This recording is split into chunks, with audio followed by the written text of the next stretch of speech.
Hi, guys, and welcome back to Live and Learn with Livy. I am your host, Livy. How are we all doing today? Okay, I hate to even bring it up. You guys, I am tired. What's new? I feel like I am fighting through for my life. I'm like going through the trenches right now just because I woke up last night at 1 in the morning, could not go back to sleep until like 3 a.m. and just like didn't really sleep at all yesterday. So, you know what? And it's just one thing about me, like if I am not sleeping the amount that I should be sleeping, all hell breaks loose. Like I am not myself. I am not who I am to my core. It genuinely brings out the worst version of me. I can't even describe it as like the worst thing ever. Anyways, so bear with me this episode because I am going through it. Just know that I'm going the fuck through it. Okay, wait, but you guys, really big news. I've talked about this everywhere so many times. You guys are probably exhausted by it, but my mother is engaged. So we have a wife to be, which is just so insane because my mom's entire life, like since she left my weird father, was she was like, I am never getting married again. Like I'm never getting married again. And now we are actually planning the royal wedding. Like I don't think anyone understands, like this wedding is so intense because her boyfriend's family is just like so amazing, and they know a lot of people, she knows a lot of people, so it's going to be a bigger wedding and it's coming around quick actually. So just get ready for the wedding content because there's going to be like so much of it. Like everything is happening so quickly and they want to have a beautiful ceremony and like the whole thing. So I'm just like over here like gagged. I'm like, my mother is getting married. That means like this man is with us for the rest of our lives. And I'm just, cause like, I'm like, what? But thank God I like him. Like, imagine if she just married someone who I like genuinely fucking hated. I'd be like, not coming home for Thanksgiving. No, he's amazing. He's great. Like, I actually couldn't think of a better man for her to marry. He's just so calm, so patient. Like, when she was having a mentee B, during Christmas Eve, actually, literally, Sissy and I were home for Christmas and she was having a mentee B and like having a panic attack. And one thing about my mom, she's like, oh, I don't have panic attacks. Like, I don't have panic attacks. We're like, no, you're very clearly, bitch, having a panic attack. Like, she's hyperventilating. She's like, I'm about to throw up. I don't feel well, all these things. And I'm like, it couldn't be more clear that you're having a panic attack. And she's like, it's not a panic attack. I'm trying to rub ice on her wrist, like trying just to like calm her down. I'm like, please, mommy, please take half of my Klonopin. She's like, I don't need that. It's the biometric pressure. And we're like, what? Like the bitch is blaming everything but anxiety. We're like, what is happening? Her boyfriend came. She was like, all is well. I'm okay.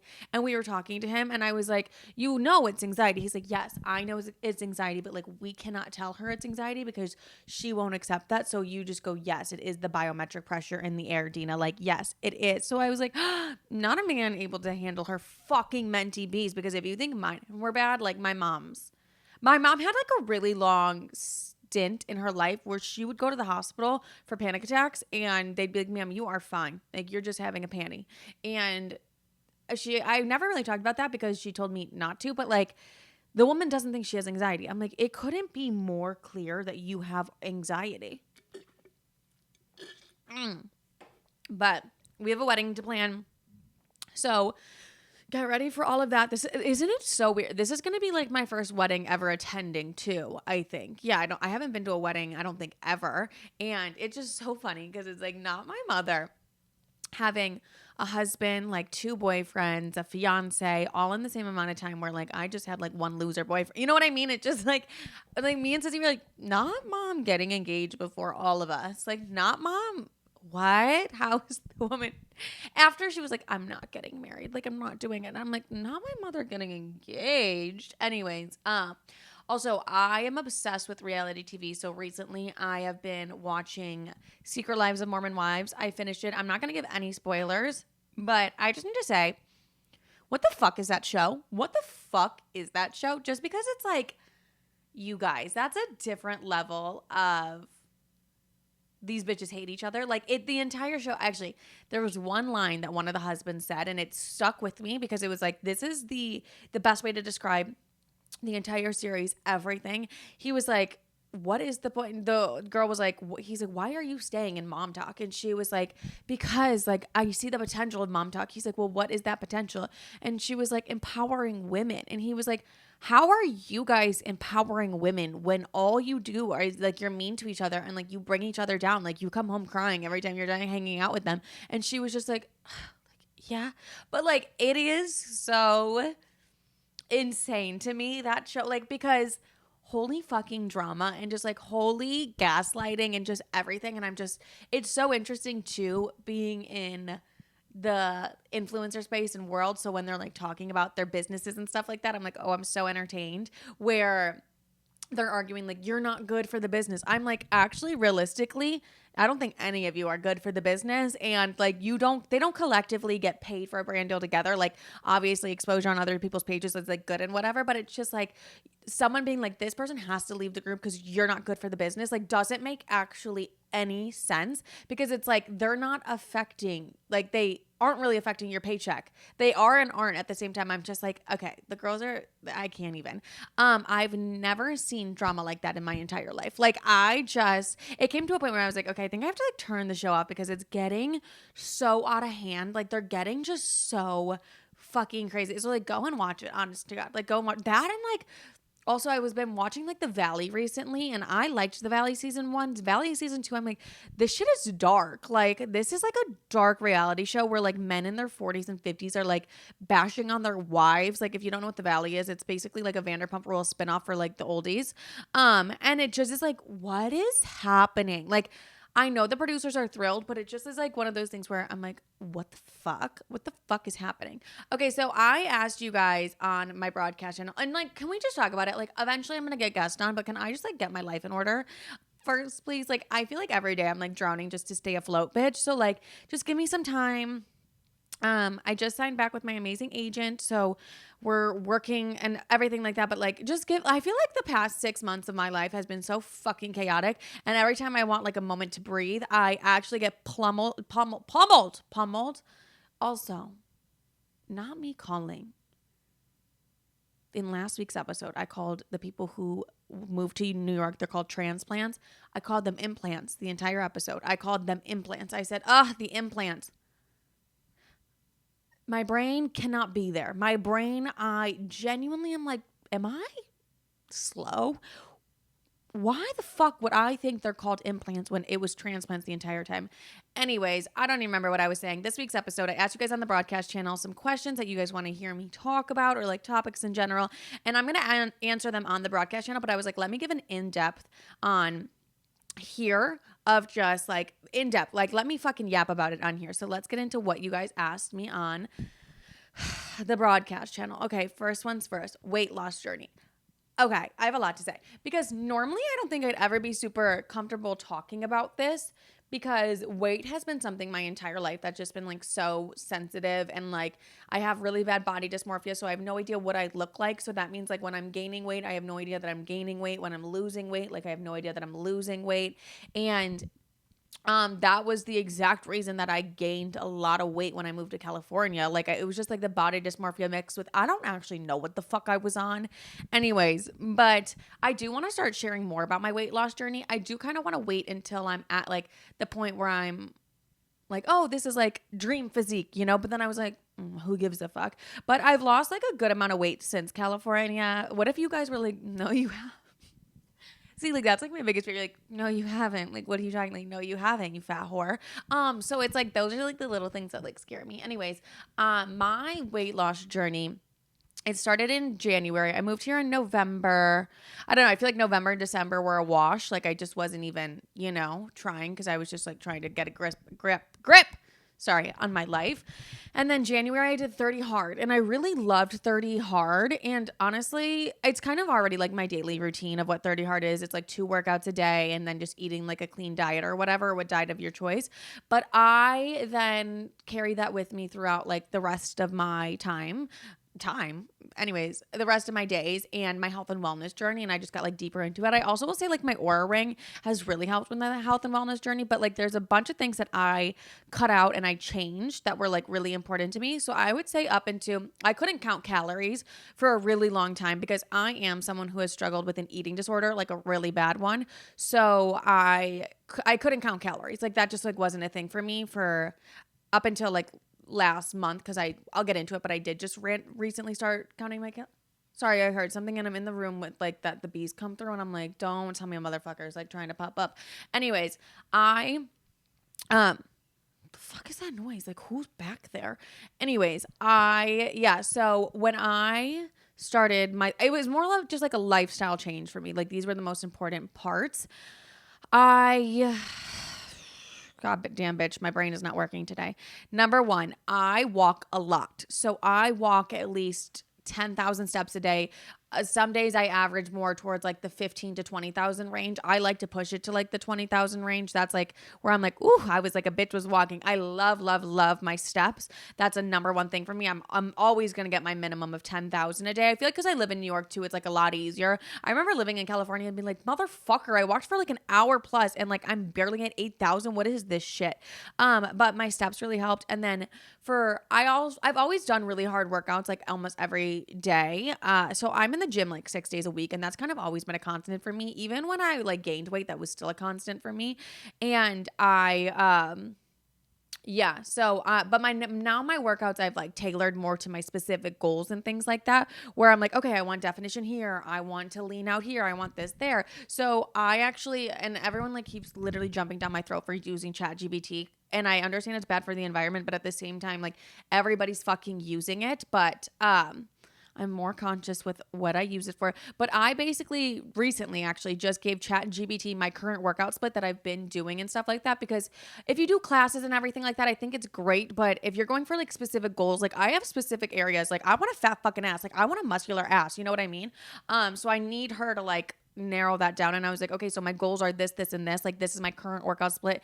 I gave her everything that I do. And she was like, okay, you have to change this. You have to change that. You have to change this. She actually took out one of my favorite classes that I do every week, which is like my body sculpt class. I was like, okay, you fucking bitch.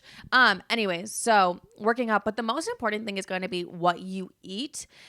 And this was like really interesting territory for me to do because like I said, I had an eating disorder, so anything with food was like very sensitive for me. And I always thought I ate really healthy, and I like definitely do eat very healthy. I was Uber Eating on the weekends like too much. Like I was like whatever, like 2 meals a weekend I was Uber Eating, and I was like I don't want to be doing that. I also love cooking, so I'm like why the fuck am I not cooking? But there were just things where I was focused on when I did 30 hard, and I kept doing that. So I would say from January until what month are we in? April. No, January until March, I was very much just like eating whole foods, very clean. So my meals really looked like I love steak. Listen, don't listen to the bitches that are like red meat, like da da da da da. I fucking love steak, okay? So it was a lot of steak with like arugula salads, or I tried to also limit my carbs too. That was just like a personal thing for me. I just like gluten fucks me up and stuff like that. So I was just trying to stay away from that. And then, but my lunches, like I love a tuna salad and just things. I'm like trying to think of other things I had to. Oh, like burrito bowls. I was making those weekly.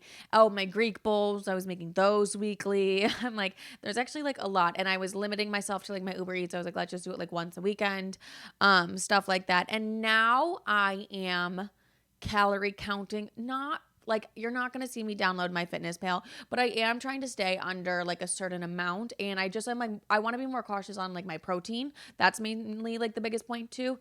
And it's just like little swaps for me that have helped when I'm just like looking at calories and stuff. Cause you don't really realize how many calories are in things. So for instance, like my coffee creamer, I was like waking up drinking like fucking so like 300 calories of coffee creamer, which is pure sugar. That's like 20 grams of sugar. I'm like, no, I don't want to like be doing that. So now it's like, all right, like just let me do 1 to 2 capfuls. Yeah, so I'm just like more cautious with those things. And then like olive oil, I love olive oil. I put olive oil on everything, but like super high calorie. So it's like I use the olive oil spray now. Little things of just like switching out the light mayo, switching out like the 0 sugar ketchup. But I'm also a very big believer in like, I don't like seed oils. I don't like those things. I like my food's very organic. I like my meats grass fed. Like I like everything organic. So I'm not going to like, Sissy and I fight about this all the time because she's more of like a low calorie, low carb option where I'm like, no, I don't like overly processed foods. So like the Mission Carb tortilla wraps, like I'm not going to do that. I'd actually rather sacrifice calories and have like a wrap that is just like wheat and flour and like water, you know, but is more calories, you know, like that. I'm like, okay, whatever, because I care about the ingredients that I'm putting into my bodies. Like I'm only putting in very whole foods into my bodies. I'm not putting in like overly processed things that are just low carb or low calorie. That's why like I'm still having my coffee creamer, but I'm not doing like the zero sugar kind or anything like that, just because I don't find that necessary. I could like really sit and do a whole breakdown of like the things that I'm eating and drinking that are really changing my body and everything like that. Oh, another thing is like super, super, super important to me is my sleep. Like, even I talk about it almost every episode, but like if I don't get my full 8 to 9 hours, yeah, bitch, 9 hours, I'm not feeling my best. I'm not on top of my shit. I'm just like not about it. So yeah, I I gotta get my fucking sleep on, bitch. Like that's like the best way, because and also like that's good for like recovering muscles and stuff like that. Also making sure I'm like not under eating and stuff like that, because ideally I want to lift stronger. I want my workouts to be better. I'm not gonna under eat. I'm not gonna do all those things, and I want to like hit those protein goals. So, and I'm also not obsessive about the protein goals either, because I'm like, I don't know, I just feel like the fucking internet pushes so many things down your throat. Like if it's not them pushing fucking Ozempic down your throat, it's them pushing a protein goal, a fucking fiber goal. Oh, don't eat carbs, don't do this. It's like, actually, why don't all of you shut the fuck up? That's how I felt during like my weight loss journey. I was like, I'm doing things that are good for me, that my body feels good, and that I go to sleep and I feel good at night and I wake up, I have energy. Like that is what I'm focused on. That's just that. And I can feel it in my body when I'm not eating something, when I'm eating something that's not very good for me. Like I'm like, oh yeah, that didn't feel good. That didn't taste good. Anyways, that's a little bit about my weight loss journey. And it's just like day by day kind of thing. I feel like I'm just now seeing results. And sometimes I don't even see them. Like that, literally, like I said, the body dysmorphia, bitch, it's real. Like the body dysmorphia, too fucking real. And but yeah, I'm really happy with everywhere I'm like, and it just has become a lifestyle change. Like there's nothing that's going to change in my life once I'm like, oh, I love my physique like this. Like there's nothing that's going to change because I love so much like my current routine and stuff like that. So my biggest advice I can give everybody on like weight loss or anything like that is fall in love with the routine, fall in love with the foods that you're eating, fall in love with like eating the whole foods or whatever works for you.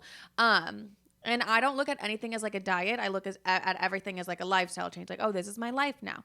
Another question was like discipline, like how to even get discipline. And for me, I think this is great on like your weight loss journey too.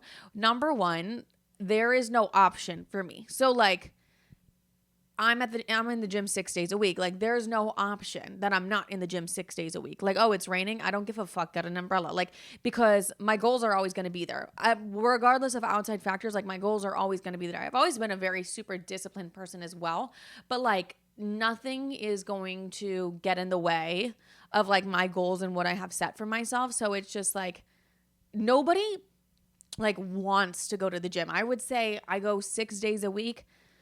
Bitch, maybe like 2 to 3 do I really want to go, and I'm excited to be there. You know what I mean? But if I listened to the times where I was like, I don't feel like going, I wouldn't have the progress that I have today. And like also I go not only for like my body, but mainly like mental. Like I am mentally crazy if I don't go to the gym. Like I don't know what it is, but like it's almost like a vitamin to me. Like if I don't go to the gym, I'm mentally just like clear. I think it has to do with like the caffeine I'm drinking and stuff like that. I don't fucking know.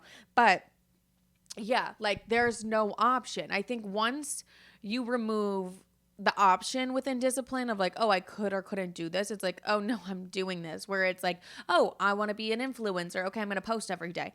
And there might be days that I don't feel like posting. Like if I'm being so fucking honest, obviously I don't want to record a podcast right now. Like I'm tired. But it's like, I'm disciplined. Like every Wednesday I record rain or shine, bitch. Like I'm here. So yeah. Like there is just no option. That's how I kind of view discipline, where I'm just like, if I want the things that I want for myself and the dream life that I want for myself, then I do it. Like I'm not going to sit back and not do the things that I know. And I know it, and it's not always fucking fun. Like that's why discipline is such a big thing. Yeah. Because rarely are you ever going to want to do the things.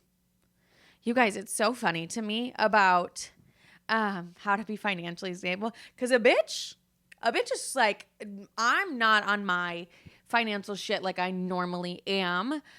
I'm getting back on it or whatever, but like I definitely had an era where like I spent so much money for like no fucking reason, and I've had to come to terms with like a lot of financial mistakes and like lessons I made. But I keep just saying, like, nobody taught me how to save, how to budget, how to do all these things. Like Sissy very briefly mentioned it, but like I didn't have like my mom and dad like, oh, like this is a credit card.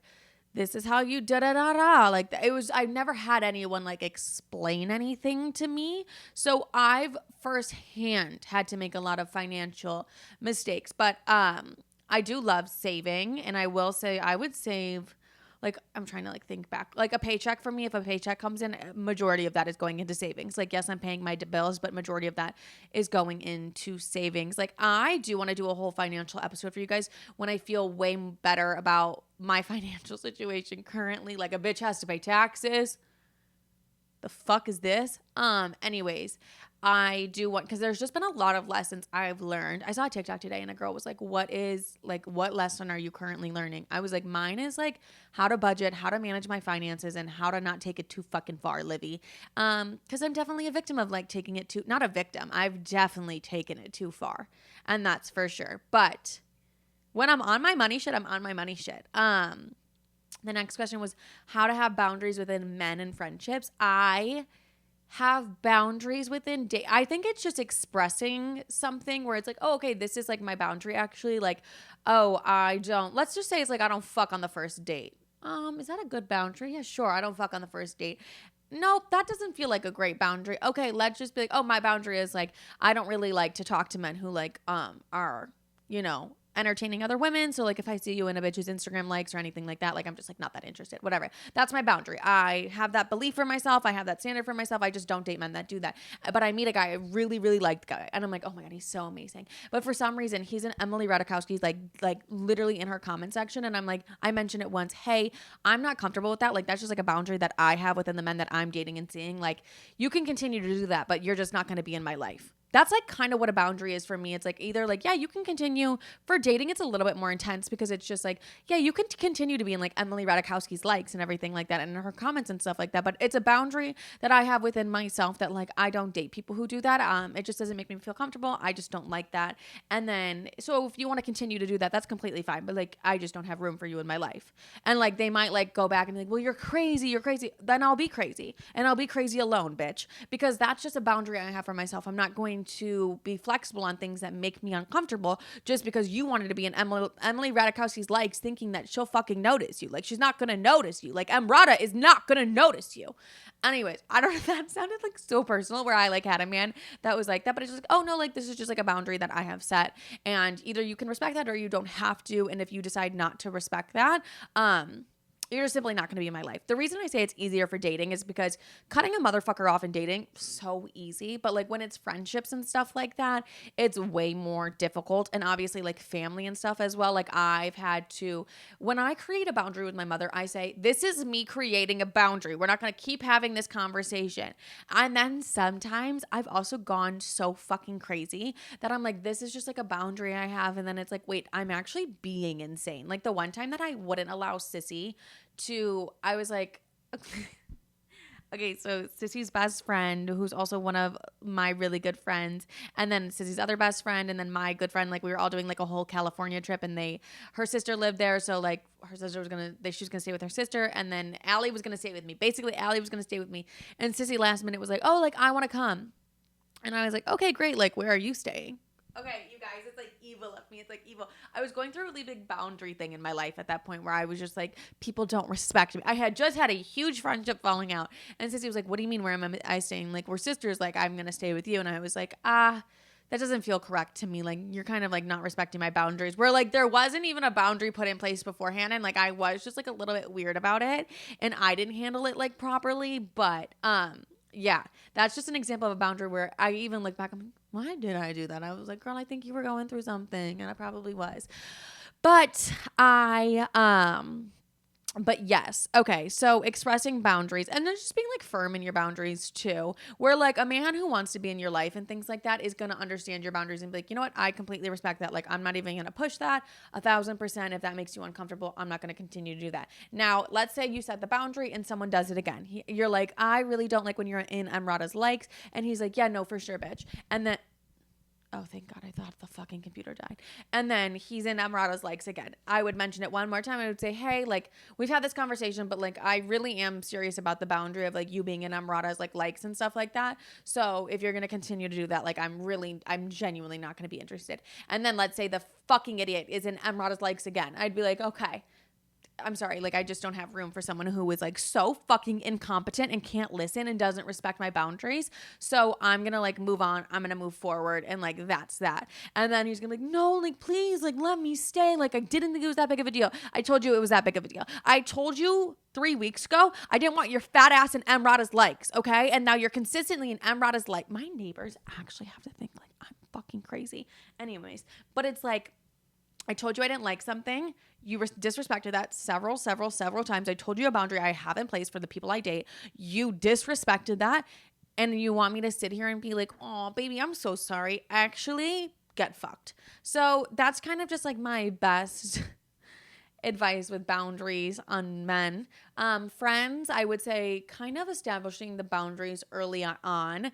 I've definitely made the mistake in probably every friendship I've ever had that I give a lot, and for some reason the people that I'm friends with, I think, start thinking we're in like a relationship or something. And I think I just need to be better about my boundaries within friendships as well. And then you ask for boundaries within your mental health. Don't do any, like, push yourself mental health wise, but not too far. Like, for example, I had a friend of mine. Okay, she's just a friend of mine, but she was having really bad anxiety this weekend. And I was like, you're having anxiety about a situation, which means you actually should go and partake in the situation, because that's a really good way to get over anxiety.